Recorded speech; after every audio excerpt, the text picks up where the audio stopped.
Hello everyone, কাল ছিল রথের মেলা, তাই আমিও চলে গেছিলাম রথের মেলাতে ঘুরতে। তো মেয়েও আমার সঙ্গে ছিল, ভেবে তো ছিলাম প্রচুর মজা করব, কিন্তু গিয়ে দেখি এত বাজে অবস্থা, মানে এত প্যাচপ্যাচে কাদা, তার উপরে মাঝে মধ্যে বৃষ্টি নামছিল। তো মেয়েকে নিয়ে তো একটু অসুবিধা হচ্ছিল। তারপর যাওয়ার সাথে সাথেই আমাদের সামনে থেকে এই বড় রথটা যাচ্ছিল, আর এত সুন্দর সাজিয়েছিল। আর ওখান থেকে একটু প্রসাদও পেয়েছিলাম, আর রথের দড়িটাও টেনেছিলাম আমি আর মেয়ে। তারপর ভেবেছিলাম মেলা থেকে বেশ অনেক কিছুই কিনবো, কিন্তু বিশ্বাস করো কিচ্ছু কেনা হয়নি, মেয়ের জন্য আমার কিচ্ছু নেওয়া হয়নি। তারপর সাবুর পাঁপড় একটু খেলাম, তারপর বাড়ির জন্য জিলাপি আর পাঁপড়ও নিয়েছিলাম, সেগুলো ভিডিও ক্লিপগুলো না আর নেওয়া হয়নি।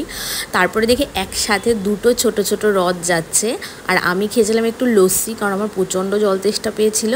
তো জলটা খেতে ইচ্ছা করছিল না, তাই একটু লস্যিই খেলাম। তারপর মেলার ভেতরে এত ভিড় ছিল, তাই সেখান থেকে বেরিয়ে আমরা এই স্যান্ডউইচের দোকানটাতে এসেছি। বেশ অনেকদিন ধরেই ফেসবুকে এনার এই স্যান্ডউইচের দোকানের ভিডিও আমরা দেখছিলাম, তো তাই ভাবলাম সবাই মিলে একটু যাওয়া যাক। আর আমরা সবাই অর্ডার করেছিলাম গ্রিল স্যান্ডউইচ। স্যান্ডউইচটা খেতে আমার কাছে মোটামুটি লেগেছে।